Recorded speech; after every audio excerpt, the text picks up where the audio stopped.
Hi guys, this is just a quick tutorial. If you have an issue with a screw like this, you know, it's completely bugged, and I can't really use a screwdriver. It's completely finished. And of course, if you have a metal saw, that's very easy. But all you need to do, just use a bigger drill, and then just drill the whole thing out.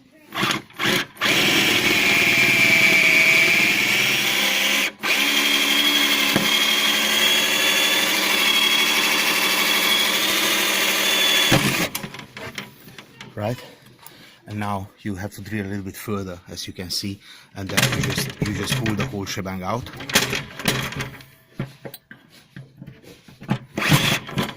That's it.